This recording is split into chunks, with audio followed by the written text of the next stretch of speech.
ഇപ്പോ ഇന്ന് നമ്മൾ കാണാൻ തീരുമാനിച്ചത് മലയാള മനോരമയുടെ ഒരു ടിപ്പണി 1-ാം പേജിൽ തന്നെ വന്നിട്ടുണ്ട്.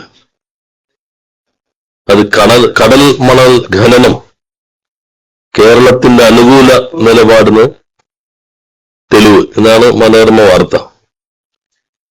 എന്നുവെച്ചാൽ ഇവിടെ എന്തോ പരിപാടി നടന്നപ്പോ കേരളം എന്തോ സാമ്പത്തിക സഹായം നൽകി, വലിയ പ്രാധാന്യത്തോടുകൂടിയാണെന്ന് മനോരമ കൊടുത്തേക്കണേ. മനോരമയുടെ ടിപ്പണിക്ക് മനോരമയുടെ തന്നെ തെറ്റാണെന്നതിന് മനോരമയുടെ തന്നെ തെളിവ്. അതാണ് 1-ാമത്തെ വാർത്ത. കൊല്ലം തീരക്കടലിൽ മണൽ ഖനനത്തിലെ കേന്ദ്രം നിക്ഷേപകരെ കണ്ടെത്താൻ റോഡ് ഷോ നടത്തി. മനോരമയാണ്. കടൽ മണൽ ഖനനം വേണ്ടെന്ന് സംസ്ഥാന സർക്കാർ. മനോരമ വാർത്തയ്ക്ക് മനോരമ തന്നെ സ്വന്തം ഫയലെങ്കിലും വായിച്ചിട്ട് വേണ്ട സ്റ്റോറി ഫയൽ ചെയ്യാനായിട്ട്.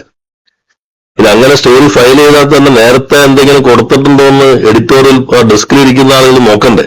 1-ാം പേജിലേക്ക് പ്ലേസ് ചെയ്യുമ്പോൾ പണ്ടത്തെ മനോരമയാണെങ്കിൽ ചീഫ് എഡിറ്റർ ഉൾപ്പെടെ എല്ലാവരും കാണുന്നതാണ്. 1-ാം പേജ് വാർത്തയും ലീഡർ അവർ വായിക്കും. അങ്ങനെയാണ് അവരുടെ ഒരു രീതി. അതിൽ കടൽ മണൽ ഖനനം വേണ്ടെന്ന് സംസ്ഥാന സർക്കാർ. വിവിധ മത്സ്യത്തൊഴിലാളി സംഘടനകൾ എതിർപ്പുയർത്തിയതിന് പിന്നെ കേരള തീരത്ത് സമുദ്രമണൽ ഖനനത്തിലേക്ക് സംസ്ഥാന സർക്കാർ രംഗത്തെത്തി. ഇതന്നെ തെറ്റാ. ആദ്യത്തെ വാചകം അന്ന് എഴുതിയതും ഈ ഒരു താല്പര്യം ഉണ്ടാവും. വിവിധ മത്സ്യത്തൊഴിലാളി സംഘടനകൾ എതിർപ്പ് ഉയർത്തിയതിന് പിന്നാലെ കേരള തീരത്ത് സമുദ്ര മണൽ ഖനന നീക്കത്തിനെതിരെ സംസ്ഥാന സർക്കാർ രംഗത്തെത്തി. ഖനന ടെൻഡർ നടപടികളുടെ സംസ്ഥാന നിലപാട് പ്രിൻസിപ്പൽ സെക്രട്ടറി വ്യക്തമാക്കി. മനോരമ 2021 മനോരമ പറയുന്നത് കടൽ പ്രത്യേക മേഖലകളായി തിരിച്ച് ഖനനം എതിർപ്പ് അറിയിച്ച് കേരളം മാർച്ച് 15, 2023. അപ്പൊ ഇതിന് പിന്നാലെ തന്നെ കേരളം അറിയിപ്പ് പ്രകടിപ്പിച്ചിട്ടുണ്ട്. മത്സ്യത്തൊഴിലാളികളുടെ നിലനിൽപ്പ് ഇല്ലാതാക്കും, തീരത്തിനും കടലിനും മേലുള്ള സംസ്ഥാനത്തിന്റെ അധികാരം കവരും, കടലിലെ ധാതുക്കളുടെ വികസന നിയന്ത്രണം സംബന്ധിച്ച് 2002 നിയമം ഭേദഗതി ചെയ്യുന്നതിനാണ് മാലിന്യ വകുപ്പ് നീക്കം നടത്തിയിട്ടുള്ളത്. ഭേദഗതി പ്രാബല്യത്തിലായാൽ സ്വകാര്യ വ്യക്തികൾക്കും സ്ഥാപനങ്ങൾക്കും കടൽ ഖനനത്തിനും വഴിയൊരുങ്ങും. മണലിന് പുറമെ ക്രൂഡ് ഓയിൽ, നാച്ചുറൽ ഗ്യാസ്, ഖനലോകങ്ങൾ എന്നിവയും ഖനനം ചെയ്തെടുക്കാൻ കഴിയും. ഈ മേഖലയിൽ സ്വതന്ത്രമായ മത്സ്യബന്ധനവും അനുബന്ധ തൊഴിലും നടത്തിയിരുന്ന മത്സ്യത്തൊഴിലാളികൾ പാടെ പുറത്താകും. നിലവിൽ തീരത്തു നിന്ന് 12 നോട്ടിക്കൽ മൈൽ ദൂരം സംസ്ഥാനങ്ങൾ അധികാര പരിധിയിലുള്ളതാണെന്ന് കേരളം ചൂണ്ടിക്കാട്ടി. വൈക്ക് കിട്ടുന്നില്ലേ? അപ്പൊ ഇത് 2021 ബില്ല് അവതരിപ്പിക്കുന്നതിന് മുൻപ് തന്നെ ശക്തമായ എതിർപ്പ് അറിയിച്ച് കേരളം എന്ന TV ലാൽ, അതും ബൈലൈനുണ്ട്, ഇന്നത്തെയും ബൈലൈനുണ്ട്, 2021 തന്നെ റിപ്പോർട്ട് ചെയ്തിട്ടുണ്ട്. നിയമം വന്നതിന് ശേഷം ഇവിടെ റോഡ് ഷോ നടത്തുമ്പോൾ റോഡ് ഷോയിൽ പങ്കെടുത്തുകൊണ്ട് ശക്തമായിട്ടുള്ള നിലപാട് സ്വീകരിച്ചിട്ടുണ്ട്. പ്രതിപക്ഷ നേതാവ് പറഞ്ഞപ്പോ റോഡ് ഷോയിൽ ഞാനും കൂടി പങ്കെടുത്തു എന്ന് പറയുന്നുണ്ട്. അതൊരു ഫാക്ച്വൽ എറർ ആയിരിക്കും. ഇപ്പൊ അദ്ദേഹത്തിന് സമയം വേണ്ടത്ര കിട്ടുന്നില്ല നോക്കാനായിട്ട്. ഞാൻ ആ യോഗത്തിൽ പങ്കെടുത്തിരുന്നില്ല. പ്രിൻസിപ്പൽ സെക്രട്ടറി പങ്കെടുക്കാൻ നമ്മൾ തീരുമാനിച്ചിട്ട് കേരളത്തിന്റെ നിലപാട് ശക്തമായി തന്നെ അറിയിക്കണമെന്നാണ് കണ്ടിട്ടുള്ളത്. അത് മനോരമ മാത്രമല്ല, എല്ലാ പത്രങ്ങളും. ധാതുമണൽ ഖനനം എതിർപ്പറിയിച്ച് കേരളം, കടൽ മണൽ ഖനനം വേണ്ടെന്ന് സംസ്ഥാന സർക്കാർ. മനോരമ. ഓഫ്ഷോർ മണൽ ഖനനത്തെ എതിർത്ത് കേരളം. മാതൃഭൂമി. Kerala opposes union government's move to carry out offshore sand mining. Indian Express. എല്ലാ പത്രങ്ങളും പിറ്റേഴ്സ് റിപ്പോർട്ട് ചെയ്തിട്ടുണ്ട്. അപ്പൊ ഞങ്ങള് അവിടെ പോയി ഇവരെ കൊണ്ട് പരിപാടി നടത്തിച്ചിട്ട് സപ്പോർട്ട് ചെയ്യലല്ലോ ചെയ്തത്. യഥാർത്ഥത്തിൽ ഇവർ ചെയ്തിട്ടുള്ളൊരു കാര്യം യഥാർത്ഥ കുറ്റവാളികളെ രക്ഷപ്പെടുത്താനുള്ള ഒരു തന്ത്രമാണ്. നിയമസഭയിൽ ഈ പ്രശ്നം വന്നപ്പോ ഈ യോഗത്തിന്റെ കാര്യം ഉൾപ്പെടെ ഞാൻ അവിടെ സൂചിപ്പിച്ചിരുന്നു. എന്നാൽ മനോരമ കണ്ടെത്തിയിട്ടുള്ള ഒരു പ്രധാനപ്പെട്ട കാര്യം, വളരെ ഗൗരവമായ ഒരു കണ്ടെത്തൽ ഈ ലേഖകൻ നടത്തിയിരുന്നു. ജയചന്ദ്രൻ ഇലങ്കത്ത് അദ്ദേഹം നടത്തിയിട്ടുള്ളത്. എന്നാൽ ഇങ്ങനെ യോഗം ചേർന്ന ഒരു സംസ്ഥാന സർക്കാർ ഇതുവരെ പുറത്തു പറഞ്ഞിരുന്നില്ല. നിയമസഭയിൽ തന്നെ പറഞ്ഞു. ആ യോഗത്തിൽ പങ്കെടുത്ത പത്രക്കാരുണ്ടായിരുന്നു. പിന്നെ ആദ്യത്തെ അദ്ദേഹം പറയുന്ന തിരുവനന്തപുരത്ത് യോഗമാണെങ്കിൽ ആ യോഗത്തിൽ ഇതൊരു അജണ്ടയേ അല്ല. കേന്ദ്ര മൈനിങ് സെക്രട്ടറി വന്ന് ഇവിടെ പങ്കെടുത്ത യോഗത്തിൽ അജണ്ടകളെല്ലാം വിശദമായിട്ടുണ്ട്. അതിൽ ഇതൊരു അജണ്ടയല്ല. പിന്നെ മൈനിങ് സെക്രട്ടറി അങ്ങനെ യോഗം വിളിച്ചാൽ സ്വാഭാവികമായിട്ട് ഉദ്യോഗസ്ഥർ പങ്കെടുക്കും. ഈ റോഡ് ഷോയ്ക്ക് ബന്ധപ്പെട്ട ഒരു ചെലവും ഗവൺമെന്റ് അറിഞ്ഞിട്ട് ആരും കൊടുത്തിട്ടില്ല. ഞാൻ ഈ വാർത്താവിനിമയം വിളിച്ചു ചോദിച്ചു. അവിടുത്തെ പരിപാടിക്കൊന്നും ആരും ഇവിടുന്ന് കൊടുത്തു. IRA അതിന്റെ ചെലവ് മുഴുവൻ വഹിച്ചിട്ടുള്ളതാണ് ഞാൻ മനസ്സിലാക്കിയിട്ടുള്ളത്. എന്നാൽ യഥാർത്ഥത്തിൽ എങ്ങനെയാണ് ഖനനം വന്നത് എന്ന കാര്യം മനോരമ ഒന്ന് പഠിക്കണ്ടേ? 2023 ജൂലൈ മാസം 27 ലോകസഭയിൽ ബില്ല് അവതരിപ്പിച്ചു. 2023 ഓഗസ്റ്റ് 1 ലോകസഭ ബില്ല് പാസാക്കി. 2023 ഓഗസ്റ്റ് 3 രാജ്യസഭ നിയമം പാസാക്കി. അങ്ങനെ ഈ ബില്ല് നിയമമായി. ഞാൻ സഭയിൽ പറഞ്ഞ കാര്യം നിങ്ങൾ ചിലപ്പോൾ ശ്രദ്ധിച്ചിട്ടുണ്ടാവും. ആ സമയത്ത് മണിപ്പൂർ പ്രശ്നത്തിന്റെ ബഹളം കാരണം നമ്മുടെ MP-മാരൊന്നും സംസാരിച്ചായി കാണുന്നില്ല എന്ന് പറഞ്ഞിട്ടുണ്ട്. എന്നാൽ ഈ MP-മാർക്കെല്ലാം ബില്ല് കിട്ടും. ബഹളത്തിനുണ്ടല്ലോ, നേരത്തെ ബില്ല് കൊടുക്കും. ഒരു MP-യും അമെന്റ്മെന്റ് കൊടുത്തിട്ടില്ല. KC വേണുഗോപാൽ ചോദിച്ചു, സംസ്ഥാന ഗവൺമെന്റ് ഈ കഴിഞ്ഞ യോഗത്തിൽ പോലും ഞങ്ങൾ അറിയിച്ചിട്ടില്ല. യഥാർത്ഥത്തിൽ അവരല്ലേ ഞങ്ങൾ അറിയിക്കേണ്ടത്. ഞങ്ങൾ ഞങ്ങളുടെ സ്റ്റാൻഡ് 2023 തന്നെ ഇത് സംബന്ധിച്ചുള്ള നിലപാട് കൊടുത്തിരുന്നു. ഫിഷറീസ് ഡിപ്പാർട്ട്മെന്റ് കൊടുത്ത നിലപാട്, ആ നിലപാടിൽ തന്നെ വളരെ വ്യക്തമായി കാര്യങ്ങൾ സൂചിപ്പിക്കുന്നുണ്ട്. ഒന്ന്, loss of habitat and life supporting substrate killing fauna and flora. 2, sediment plumes stirred up from mining impacting species and habitats. Exposure of seabed life to toxic matter released during mining operations. Harm to genetic links between different populations of deep sea animals. Habitat alteration and fragmentation through sediment, light and noise. Impact on primary production in the water column and flood webs. Impacts on ecosystem functions through disruption of key process. Alteration of large scale ocean cycles including carbon, nutrients and trace metals. പിന്നെ നമ്മൾ പറഞ്ഞു 7th schedule അനുസരിച്ച് കോൺസ്റ്റിറ്റ്യൂഷന്റെ fisheries state subject ആണ്. Fishing and fisheries beyond the territorial waters അപ്പുറത്തുള്ളത്, 12 nautical miles അപ്പുറത്തുള്ളത് മാത്രമാണ് union government വരുള്ളൂ. ഇത് സ്റ്റേറ്റിന്റെ അധികാരമാണ്. വളരെ ശക്തമായി പിന്നെ അന്ന് നമ്മൾ പറഞ്ഞു, deep sea mining is not a distant threat. വിദൂരമായിട്ടൊരു അപകടമല്ല. It is a clear and present danger. വ്യക്തമായി നിലവിൽ തന്നെയുള്ള അപകടമാണ്. Urgent action by the government of India is critical to stop ocean floor mining. അടിയന്തരമായിട്ട് ഗവൺമെന്റ് ഓഫ് ഇന്ത്യ ഇത് നിർത്താക്കാൻ ആവശ്യമായ നടപടി സ്വീകരിക്കണം. അതുകൊണ്ട് ഈ കോണ്ടെക്സ്റ്റിൽ, ഈ സാഹചര്യത്തിൽ there is an urgent need to drop the idea of seabed mining in the country. ഈ സാഹചര്യത്തിൽ ഇത് നിർത്തലാക്കണം. Calling for deep sea mining moratorium, അതിനൊരു മൊറട്ടോറിയം പ്രഖ്യാപിക്കണം. ഇതാണ് ഇതിന്റെ പൊട്ടൻഷ്യൽ ഇമ്പാക്ട് നോക്കുക. ഇത്രയും ശക്തമായിട്ട് സംസ്ഥാന ഗവൺമെന്റ് നിലപാട് സ്വീകരിച്ചിട്ട് അതിനെക്കുറിച്ച് ഇതേവരെ ഈ ലേഖൻ അറിഞ്ഞിട്ടേ ഇല്ല, പത്രം അറിഞ്ഞിട്ടില്ല. എന്നാൽ TB ലാല് നേരത്തെ 20 കൊടുത്തിട്ടുണ്ട്. ഇതാണ് സർക്കാരിന്റെ നിലപാട്. ഈ നിലപാട് രേഖാമൂലം കൊടുത്താണ്, ഇതിന്ന് കത്ത് രേഖാമൂലം കൊടുത്താണ്. അത് കഴിഞ്ഞിട്ട് ഇത് വന്നു കഴിഞ്ഞപ്പോ നമ്മൾ വീണ്ടും ഇവിടെ പോയി നിലപാട് വ്യക്തമാക്കി. 2 തവണ 3 തവണ കേരളം കത്തെഴുതിയിട്ടുണ്ട്.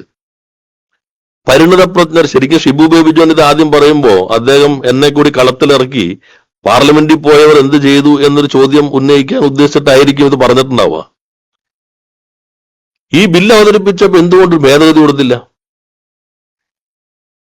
ഇതേപോലെ ഗൗരവമായി കേരളത്തിൽ പ്രത്യാഘാതം ഉണ്ടാക്കുന്ന ഒരു ബില്ല് ഈ ബഹളത്തിനിടയിൽ പാസാക്കിയത് തെറ്റായി എന്ന് എന്തുകൊണ്ട് പിറ്റേ ദിവസം പത്രസമ്മേളനം വിളിച്ചില്ല?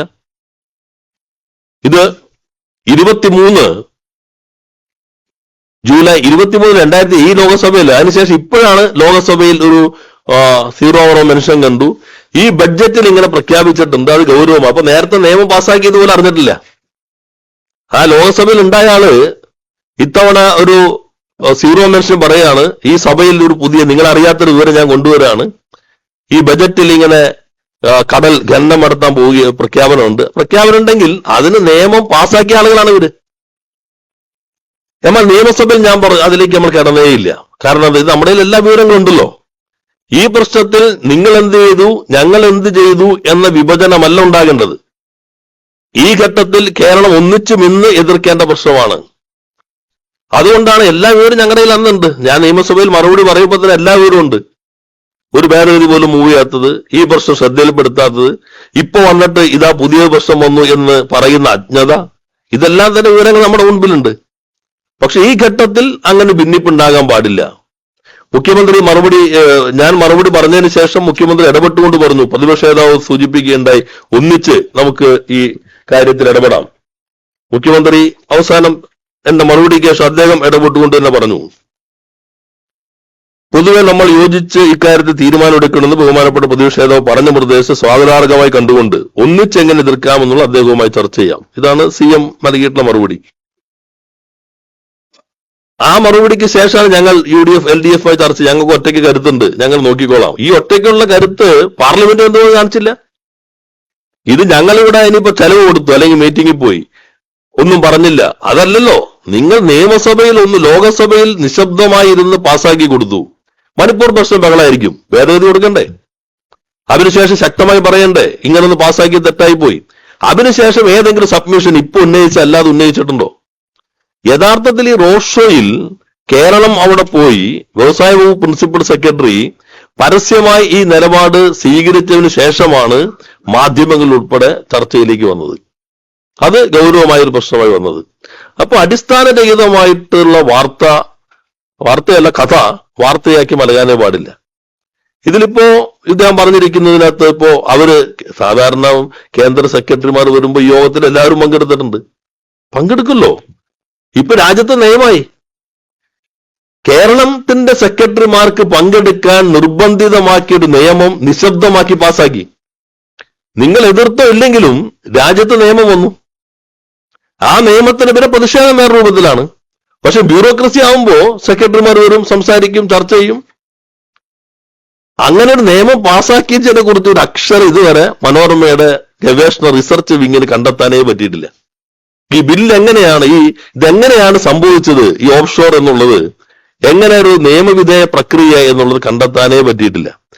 അപ്പോ അത്തരം അടിസ്ഥാനരഹിതമായ കാര്യങ്ങൾ ഉന്നയിച്ചുകൊണ്ട് വിശാലമായി ഇപ്പൊ എല്ലാവരും ചേർന്നിട്ടാണ് ഇന്ന് തീരദേശ ഹർത്താൽ നടക്കുന്നത്. ട്രേഡ് യൂണിയനുകൾ എല്ലാവരും ഒറ്റക്കെട്ടായി കേരളത്തിന്റെ പ്രശ്നം ഏറ്റെടുക്കേണ്ടതുണ്ട്. 2002 ശ്രീ വാജ്പേയി ആയിരിക്കുമ്പോഴാണ് ഈ നിയമം ആദ്യം ഭേദഗതി ചെയ്തത്. 2010 കോൺഗ്രസ് നയിക്കുന്ന ഗവൺമെന്റാണ് ഇതിനാവശ്യമായ ചട്ടങ്ങൾ ഉണ്ടാക്കിയത്. അത് കുറച്ചുകൂടി ഉദാരമാക്കലാണ് 2023 ഈ നിയമം പാസ്സാക്കി വഴി ചെയ്തത്. ആ നിയമം പാസ്സാക്കിയപ്പോൾ കുറ്റകരമായ നിശബ്ദത പാലിച്ചു. ഇത് സംബന്ധിച്ച് അതിനുശേഷവും ഒരു സബ്മിഷൻ പോലും ഉന്നയിക്കപ്പെട്ടിട്ടില്ല, ഒരു തരത്തിലും ചോദ്യം ചെയ്യപ്പെട്ടിട്ടില്ല. നമ്മൾ കേരളം ബില്ല് അവതരിപ്പിക്കുന്ന മുൻപും അതിനുശേഷവും ശക്തമായ നിലപാട് സ്വീകരിച്ചു. പാസ്സാക്കി കഴിഞ്ഞാൽ ലോ ഓഫ് ദി ലാൻഡാണ്. സ്റ്റേറ്റ് ഗവൺമെന്റുകൾ പ്രവർത്തിക്കുമ്പോൾ അതിൽ വ്യത്യസ്തത ശക്തമായി നമ്മൾ നിലപാട് സ്വീകരിക്കും. ഉദ്യോഗസ്ഥൻ വിളിച്ച യോഗത്തിലും ശക്തമായ നിലപാട് തന്നെ സംസ്ഥാന സർക്കാർ സ്വീകരിച്ചിട്ടുണ്ട്. അപ്പോ വിശാലമായി വരുന്ന യോജിപ്പിനെ ദുർബലപ്പെടുത്താനായി ഇറങ്ങിത്തിരിക്കുന്നവർ ഇത് നടക്കട്ടെ എന്ന് കരുതിയിട്ടാണ്. അത് തെറ്റായാണ് ഒരു വാർത്ത ഇന്ന് തന്നെ കൊടുത്തതും ബോധപൂർവമായിരിക്കും. അത് വളരെ തെറ്റായി പോയി. അതുകൊണ്ടാണ് ഈ വസ്തുതകളാകെ നിങ്ങളുടെ ശ്രദ്ധയിൽ കൊണ്ടുവരാൻ ശ്രമിച്ചത്.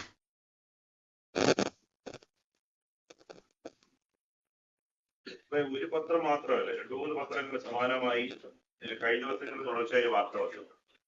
അത് എതിർപ്പുകൾ ആവണിച്ച് കടൽമണ്ണ് കണ്ടനടപ്പ് നിരോധിക്കുന്നതിൽ സംസ്ഥാന സർക്കാരിന്റെ നിലപാടിൽ ദുരൂഹത. കേന്ദ്ര നിയന്ത്രണത്തിൽ കടൽഖനനം നടത്തുന്നതിനെതിരെ നിയമസഭയിൽ പ്രമേയം പാസാക്കാൻ പോലും തയ്യാറാകാത്ത സംസ്ഥാന സർക്കാർ മുമ്പ് നടത്തിയ ഇടപാടുകളാണ് സംശയത്തിന്റെ നിഴലിലാകുന്നത്. എന്നിട്ട് അവർ പറയുന്നത്, ഓഫ്ഷോർ മൈനിങ് നിയമം ഭേദഗതി ചെയ്ത് സംസ്ഥാനത്തിന്റെ സമുദ്രാതിർത്തിക്കുള്ളിലെ ഖനനാധികാരം കേന്ദ്രം ഏറ്റെടുക്കുന്നതിലും മൈനിങ്ങിലൂടെ ലഭിക്കുന്ന റോയൽറ്റി മുഴുവൻ കേന്ദ്രം സ്വന്തമാക്കുന്നതിലും മാത്രമാണ് സംസ്ഥാനത്തിന്റെ എതിർപ്പ് പറഞ്ഞത്. ഇങ്ങനെ പലതരത്തിലുള്ള വാർത്തകളാണ്. അല്ല, ഇതല്ലേ ഞാൻ ആദ്യത്തെ കത്ത് നിങ്ങൾക്ക് എന്റെ കോപ്പി തരാം. ഇത് എന്തെല്ലാം പറഞ്ഞിട്ടുണ്ട് എന്നുള്ളത്. പിന്നെ ഇതിന് ശേഷം ഇപ്പോ ഇത് ആദ്യം കൊടുത്ത് ബില്ലിന് മുമ്പ് അതിന്റെ കോപ്പി തരാം. അതിലെന്തെല്ലാം കാര്യങ്ങൾ പറഞ്ഞിട്ടുണ്ട്. എൻവയോൺമെന്റ്, ഞാൻ പറഞ്ഞല്ലോ, ഫ്ലോറ ആൻഡ് ഫോണ, എല്ലാ കാര്യങ്ങളും ഗവൺമെന്റ് അതിന് വ്യക്തമാക്കിയിട്ടുണ്ട്. അത് കഴിഞ്ഞിട്ട് പിന്നെ നമ്മൾ ഇവിടെ ഈ റോഡ് ഷോയിൽ മീഡിയക്കാരുണ്ടായിരുന്നു, പരസ്യമായി തന്നെ നിലപാട് വ്യക്തമാക്കി. അതിനെ തുടർന്ന് ഒറീസയിൽ കേന്ദ്ര ഖനി മന്ത്രിമാരുടെ യോഗം ഉണ്ടായിരുന്നു. ഞാൻ അതിൽ പങ്കെടുത്തിരുന്നില്ല. അപ്പൊ അവിടെ വെച്ച് തന്നെ ഈ ഖനി സെക്രട്ടറി പറഞ്ഞു കേരളത്തിന് ഒബ്ജക്ഷൻ ഉണ്ട്, അതുകൊണ്ട് അവര് ഒരു ഏജൻസിയെ ഇത് സംബന്ധിച്ച് പഠിക്കാനായിട്ട് നിയോഗിക്കാം എന്ന് അദ്ദേഹം അവിടെ പറയുകയുണ്ടായി. നമ്മൾ അയച്ചാലും ഇതിന് ശേഷമാണ്, റോഡ് ഷോയ്ക്ക് ശേഷം വീണ്ടും അയച്ചു. അതിന് ഓരോ ഭാഗം പറയുന്നുണ്ട്. ഈ ട്രസ്റ്റിന്റെ പണം മാത്രമല്ല, എങ്ങനെയാണ് ഇതിന്റെ എൻവയോൺമെന്റലായിട്ട് ഇഷ്യൂസ് ഉണ്ടാക്കുന്നത് എന്ന ഭാഗം the glaring lacuna in the amendment of the act relating to offshore mining is that it does not take into account any environmental aspects. അത് നമ്മൾ പറയുന്നുണ്ട്. ഫിഷിംഗ് കമ്മ്യൂണിറ്റിയുടെ കാര്യം പറയുന്നുണ്ട്. ഇതെല്ലാം തന്നെ ആദ്യത്തെ വട്ടം വിശദമായി പറഞ്ഞു. പിന്നെ ബില്ല് പാസ്സായതിനു ശേഷം വീണ്ടും നമ്മുടെ നിലപാട് പരസ്യമായി പറഞ്ഞു. അതിനുശേഷം വീണ്ടും കത്തെഴുതുകയുണ്ടായി. യഥാർത്ഥത്തിൽ ഉയർന്നു വരേണ്ട വിശാലമായ സമരത്തെ ദുർബലപ്പെടുത്താനുള്ള ആസൂത്രിതമായ ശ്രമമാണ് ഇതിന് പുറകിലുള്ളത്. അതുകൊണ്ട് മുഖ്യമന്ത്രി തന്നെ സഭയിൽ പറഞ്ഞല്ലോ, നമുക്ക് ഒന്നിച്ച് ചർച്ച ചെയ്യാം. പ്രമേയം പാസ്സാക്കുന്നത് ലാസ്റ്റ് ഡേ ആണല്ലോ, വീണ്ടും പാസ്സാക്കാം. അത് മാത്രം പോരാ, വേറെ നമുക്ക് ഒന്നിച്ച് വേണമെങ്കിൽ പ്രക്ഷോഭത്തിലേക്ക് പോകാം. അത്തരം കാര്യങ്ങൾ ഉൾപ്പെടെ മുഖ്യമന്ത്രി വ്യക്തമാക്കി. അപ്പൊ അത് ദുർബലപ്പെടുത്താനാണ് ഇത്തരം ശ്രമം. ഇത് ഏതെങ്കിലും മാധ്യമത്തിൽ നിങ്ങൾ വായിച്ചിട്ടുണ്ട് ഇതുവരെ? ഇങ്ങനെ ഒരു നിയമം പാസ്സാക്കി 23 ഇവർ നിശബ്ദമായിരുന്നു, ഒരു അക്ഷരം പോലും മിണ്ടിയിട്ടില്ല, കേരളത്തിൽ ഒന്നും പറഞ്ഞിട്ടില്ല. ഇവിടെയല്ല ജാഥ നയിക്കേണ്ടത്, അവിടെയാണ് ഇവർ ശക്തമായിട്ട് ഇപ്പൊ അവിടെ പോയി കുത്തിരിക്കണം. MP മാർ ശരിക്കും അതിശക്തമായിട്ട് ഈ നിയമം പറ്റില്ല എന്ന് പറഞ്ഞ നിലപാട് സ്വീകരിക്കണ്ടേ? കേരളത്തിന്റെ താല്പര്യം മാത്രമല്ല, ഇത് ദേശീയ താല്പര്യം, ദേശീയ സമരം ഏകോപിപ്പിക്കേണ്ട ആളാണ് പറയുന്നത് ഞങ്ങൾ അറിയിച്ചിട്ടില്ല എന്ന്. ഇത് പാസ്സാക്കി കൈയടിച്ച് പോന്നിട്ട് ഞാൻ രാജ്യസഭയെ നോക്കുമ്പോ പോയിന്റ് ഓഫ് ഓർഡർ കാണുന്നുണ്ട് കോൺഗ്രസ് നേതാവിന്റെ. നമ്മൾ ചർച്ചയിൽ ആരും പങ്കെടുത്തിട്ടില്ല. പക്ഷെ അതിന് മുമ്പ് ഭേദഗതി കൊടുക്കാമല്ലോ, അത് കഴിഞ്ഞൊരു പ്രൊസസ് നടത്താമല്ലോ, അത് കഴിഞ്ഞ് സബ്മിഷൻ കൊടുക്കാമല്ലോ, അത് കഴിഞ്ഞ് വീണ്ടും എത്രയോ ടൂളുകളുണ്ട്, ഇൻസ്ട്രുമെന്റുകളുണ്ട് പാർലമെന്ററി സംവിധാനത്തിൽ ഉപയോഗിക്കാൻ. ഇപ്പോഴാണ് ആദ്യം ബഡ്ജറ്റിലാണ് കണ്ടെത്തിയത് മറ്റുള്ള ഇത് വരുന്നത്. അപ്പോ മാധ്യമങ്ങൾ ഈ വസ്തു അറിയണം. ഇത് ഞാനിപ്പോ തർക്കിച്ച് പോകാനല്ല.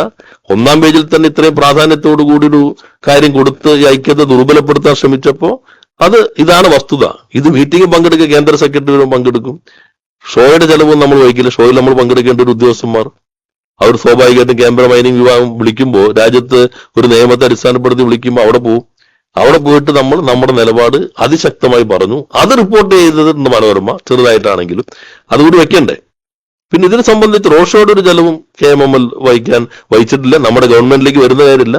അവരുടെ ബോർഡ് തന്നെ തീരുമാനിച്ചു, ഇതുവരെ ഒന്നും കൈമാറിയിട്ടില്ല. ഇവിടെ തിരുവനന്തപുരത്തെ ചെലവെല്ലാം തന്നെ മൈനിങ് ഡിപ്പാർട്ട്മെന്റാണ് അതിന്റെ ആതിഥേയത്വം വഹിക്കുന്നത്. അതൊന്നും അല്ലല്ലോ പ്രശ്നം.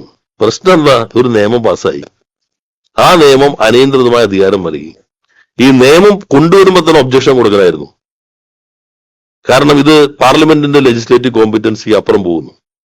ഭരണഘടനാ പ്രകാരം ഞങ്ങൾ ഈ ഫിഷറീസ് ഡിപ്പാർട്ട്മെന്റ് ഗവൺമെന്റ് കൊടുത്തിട്ടുള്ള ആദ്യത്തെ കത്തി പറയുന്നുണ്ട്, ഫിഷറി സ്റ്റേറ്റ് സബ്ജക്റ്റ് ആണ്, അവനെ ബാധിക്കുന്നതാണ്. അതുകൊണ്ട് ലെജിസ്ലേറ്റീവ് കോമ്പറ്റൻസി ഇല്ല, ഒബ്ജക്ഷൻ കൊണ്ടുവരണമായിരുന്നു. പിന്നീട് പാസ്സാക്കുമ്പോൾ ബഹളാണെങ്കിൽ പോലും ഭേദഗതി കൊണ്ടുവരണമായിരുന്നു. ഭേദഗതി പ്രസ് ചെയ്യാൻ ആ സമയത്ത് കഴിയുന്നില്ലെങ്കിൽ പോലും ഇങ്ങനെയൊന്ന് പാസ്സാക്കിയത് തെറ്റായി എന്ന് ജനങ്ങളോട് പറയണമായിരുന്നു. ആ കടമകൾ ഒന്നും നിർവഹിക്കാത്തവരെ ഇരു കൈയും ഉയർത്തിയിട്ട് ഇപ്പുറത്തൊരു കൈ സഹായം എന്ന് പറയുന്ന രാഷ്ട്രീയ അന്ധത ബാധിച്ച ഒരു മാധ്യമ പ്രവർത്തനമാണ്. അത് കേരളത്തിന് അത്ര ഗുണകരമല്ല. ബന്ധപ്പെട്ട് സംയുക്ത സമരസമിതി ഒന്നിച്ച് മത്സ്യത്തൊഴിലാളികളൊക്കെ സമരത്തിലാണ്. അതിന് തീരദേശ കർത്താരടക്കം ചില സംഘടനകൾ പ്രഖ്യാപിച്ചിട്ടുണ്ട്. അവരൊക്കെ ഈ സമര പ്രഖ്യാപനവുമായി ബന്ധപ്പെട്ട് പറഞ്ഞത് കേന്ദ്രത്തിന്റെ നിയമമാണ്, ഇക്കാര്യത്തിൽ കേരളവും കേന്ദ്രവും ഒരുമിച്ച് നിന്ന് ഈ കാര്യത്തെ എതിർക്കണമെന്ന് അവർക്കത് മനസ്സിലായി. അതിനുശേഷവും ഈ കുത്തിരിപ്പുമായി ചിലർ വരുന്നുണ്ട്. യോജിപ്പിനെ ദുർബലപ്പെടുത്തുന്നത് കേന്ദ്രത്തെ സഹായിക്കാനാണ്. ഈ ദുർബലപ്പെടുത്തുന്ന ആളുകൾ പരോക്ഷമായി BJP സഹായിക്കുകയാണ് ചെയ്യുന്നത്. ഇവർ ഈ പ്രശ്നത്തിൽ ഇതാണ് വസ്തുത മനസ്സിലാക്കാത്ത ആളുകളല്ലല്ലോ, നല്ല ധാരണയുള്ള ആളുകളാണല്ലോ ഈ പരസ്യമായി പറയുന്നത്. ഒരു നിയമം കൊണ്ടുവന്ന നിയമത്തിനെതിരെ നിലപാട് സ്വീകരിക്കാൻ ഒറ്റക്കെട്ടായി നിൽക്കണം. ഞങ്ങൾ എന്താ പറയാതിരുന്നത്? ഇതെല്ലാം ഞങ്ങളിൽ ഉണ്ടല്ലോ. നിയമസഭയിൽ എന്താ പറയാതിരുന്നത്? കാരണം അവിടെ പറയേണ്ട കാര്യമില്ല. കാരണം യോജിപ്പിന്റെ തലത്തിൽ ഭിന്നിപ്പുണ്ടാക്കുന്ന ഒരു തരവും ചരിത്രം നമ്മൾ ചെയ്യേണ്ട കാര്യമില്ല. നമ്മുടെ കയ്യിലുള്ള ചരിത്രവും അവതരിപ്പിക്കേണ്ട കാര്യമില്ല. കാരണം അവിടെ യോജിപ്പിന് പറ്റുന്ന കാര്യങ്ങളാണ് നമ്മൾ നോക്കേണ്ടത്. അതുകൊണ്ടാണ് ഇത്തരം കാര്യങ്ങൾ ഇപ്പൊ ഇത്രയും പരസ്യമായി 1-ാം പേജിൽ വരുന്ന സന്ദർഭത്തിൽ, അതും തൊഴിലാളി സംഘടനകൾ ഒറ്റക്കെട്ടായി നിൽക്കുന്ന ഘട്ടത്തിൽ ആശയക്കുഴപ്പം ഉണ്ടാക്കാനുള്ള ശ്രമത്തിൽ അപ്പൊ വേറെ മനസ്സിലാക്കേണ്ടതുണ്ട്. അതിൽ ഓരോരുത്തരും സ്വീകരിച്ച നിലപാട് തിരിച്ചറിയേണ്ടതാണ്. ഓക്കെ.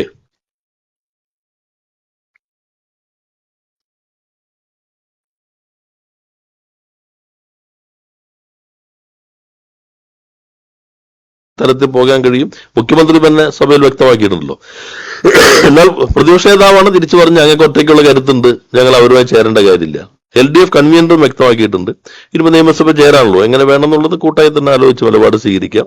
ഭിന്നിപ്പല്ല ഈ ഘട്ടത്തിൽ വേണ്ടത്, കേരളം ഒറ്റക്കെട്ടായി നിൽക്കുകയാണ് വേണ്ടത്.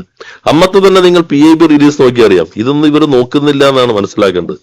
23-ന് നിയമം പാസ്സാക്കി നമ്മൾ ഈ കൊടുത്ത എതിർപ്പുകളെല്ലാം അവഗണിച്ചുകൊണ്ട് അന്ന് തന്നെ കേരളത്തിന്റെ ഇപ്പൊ ബജറ്റ് പ്രഖ്യാപിച്ചതായിട്ടുള്ള ചിലത് കണ്ടെത്തിയേക്കണം. അന്നത്തെ തന്നെ PIB റിലീസിലുണ്ട്. അപ്പൊ സ്വാഭാവികമായിട്ടും സ്റ്റേറ്റ്മെന്റ് ഓഫ് ഒബ്ജക്ട്സ് ആൻഡ് റീസൺസിലോ ഇതിനോ അനുബന്ധ രേഖയിലോ വരും 745 million tons of construction grade sand of Kerala cost ഉണ്ട്. ഇത്തരം വിവരങ്ങൾ ഉൾപ്പെടെയുണ്ട്. അപ്പോൾ ഒറ്റക്കെട്ടായി ഈ നിയമത്തെ എതിർക്കുന്ന സമീപനമാണ് സ്വീകരിക്കേണ്ടത്. ആവശ്യമില്ലാതെ ഭിന്നിപ്പ് സൃഷ്ടിക്കാതെ കേരളം ഒരേപോലെ നിലപാട് സ്വീകരിക്കേണ്ടതുണ്ട്. ഓക്കെ.